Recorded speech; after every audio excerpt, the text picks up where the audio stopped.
Welcome back to Raceweek Illustrated Garage Talk. On July 13th, Montgomery Motor Speedway in Montgomery, Alabama played host to the FourStar Freightliner Pro Late Model 100. Adam Otwell of AOTV Productions filed this report. In the FourStar Freightliner 100, it didn't take long to get to the first caution as several cars got involved, such as Shane Nally in the number 5 and the 51 of 14-year-old Perry Bettino. Definitely a tough break for Perry. Then, with just 2 laps completed, the number 10 of Bill Bethea III got a little loose, and he ended up collecting 2 other cars, the number 2 of Kyle McCallum and the 29 of Spencer Davis. Justin Kane in the number 7 also lost control of his car. As you can see on the replay, on the right side of your screen, the black number 10 car loses control, and then he collects 2 other cars, the number 2 of Kyle McCallum and the 29 of Spencer Davis. As you can see, Bill Bethea's number 10 completely demolished. We were glad to report that all 3 drivers were A-OK from the crash and they were able to escape unscathed. On the restart, Augie Grill showed us that he could keep a car from hitting the wall protection, and he was showing it in the only way that he could, in tremendous fashion.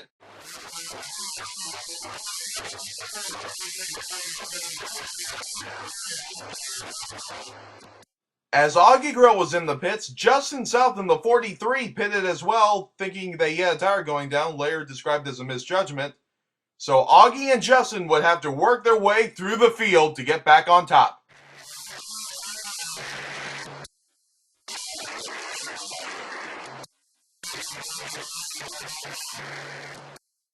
Both Augie Grill and Justin South were racing like it was the end of the world as they were passing through the field with ease as they both passed Shane Nally in the number 5 for 7th. Then Augie Grill made his way past Brandon Hall, then passing the 89 of Sam Edwards. Then he went to 4th place, passing Josh Atkins in the number 1 machine. The next man for Augie Grill to pass was Cole James in the number 15, and Augie showed that it was going to be nothing but a piece of cake. While Augie Grill and Justin South were moving through the field, 13-year-old Garrett Jones was showing that he could run with the big boys as he was battling Hunter Robbins for the lead. But then Augie Grill found himself in the picture, battling Garrett Jones for second, and Garrett showed that he was not going to give it up without a fight.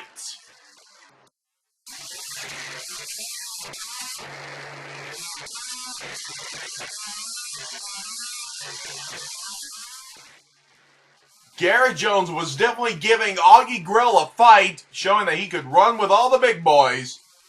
But eventually Augie Grill would be able to get the 2nd place position. Because Augie was giving it everything he had to get to the front, his car started to go away on him as Garrett Jones passed him back.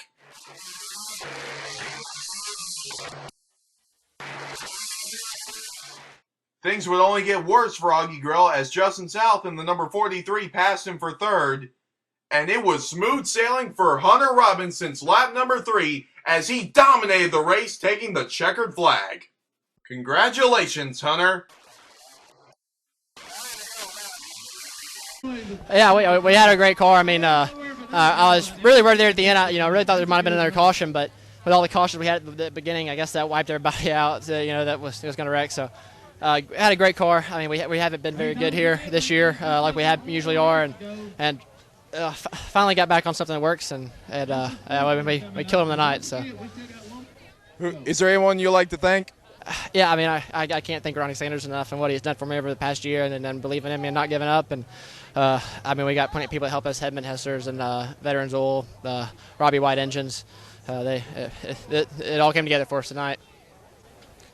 Yeah, it feels good. We definitely want to win, but Hunter, he was hooked up, and he has a built motor. We have a crate motor, so I think it's a pretty good night. And I got to thank all my guys.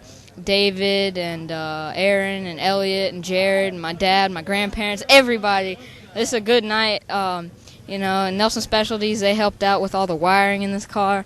And, I hope next time we can get a win. All right, now, another thing I got to ask you is, how did it feel passing Augie Grill? And not only that, you were holding off the points champion, Justin South. How does that make you feel? Well, our cars are built in Augie's shop, so, it's a great feeling to go past him in his own car. But, you know, holding off Justin, he's definitely a good qualifier, and I think he's the points leader too. So he knows this track a lot more than I do, and we only got 45 minutes of practice, and I've never been here.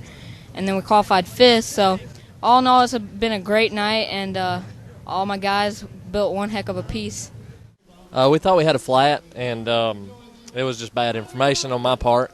I didn't want to take the chance in having one. I was really concerned. We had run through some debris. Steering got tight. I thought we had a flat, and we didn't when we got in, so it made it a lot harder on us. And by the time we got back up through the field, everything was used up, done, couldn't catch him. When the mini-mods got underway, they showed that they were going to give it everything they had. Off the start, Lee Streetman in the 0-1 had the lead until Chris Landers in the number 9 was able to take the lead. Then the black 71 of Joe Collier ended up going into second place, and he was bringing the 154 of Charlie Melvin alongside with him. Then Joe Collier was able to take the lead and bring Charlie Melvin along with him to take second place, with Joe Collier in the lead, and Joe Collier would end up taking the checkered flag.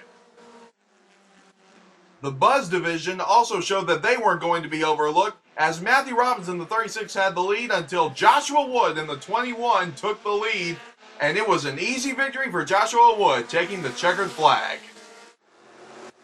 When the street stocks were underway, eyes were on the 24 of David Wood, making his return to Montgomery Motor Speedway.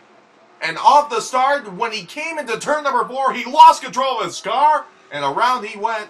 Adam Freeman in the number 35 just barely avoided him. On the restart, Cody McCauley in the number 2 was moving his way through the field, passing the 31 of Dwayne Westenberg for the lead. And Joe Bethay Jr. was making a move on the field in the number 33 as well. But then, out of nowhere, his engine blows, and Joe Bethay Jr. is done. When the restart occurred, David Wood and Dwayne Westenberg were battling it for second and third. And Cody McCauley would end up taking the checkered flag, but it would be a fight to the finish to who would be second and who would be third. It would be Dwayne Westenberg finishing in second and David Wood third. Joe Bethay Jr. then hopped in his black 33 Open Sportsman machine to try to get a victory there, but the 89 of Bobby Roos proved to be the dominating factor as he ended up taking the victory. All right, wave to the 32 people that are still in the stands. Good job, Bobby. That's the way to drive it. It was definitely some non-stop action at Montgomery Motor Speedway. Adam Otwell, AOTV Productions. Brandon, back to you. Thanks, Adam. That's going to do it for us this week here on Raceweek Illustrated Garage Talk. Next week, we'll have a look at racing action from Livonia Speedway and Toccoa Speedway, along with results from around the region. Remember, for the latest racing news, you can visit us online at raceweekillustrated.com. You can also follow us on Facebook, and you can follow us on Twitter. If you want to contact us, you can email us. garagetalk@raceweekillustrated.com is the email address. Until next time, I'm Brandon Reed. This is Raceweek Illustrated Garage Talk, and we'll see you at the races.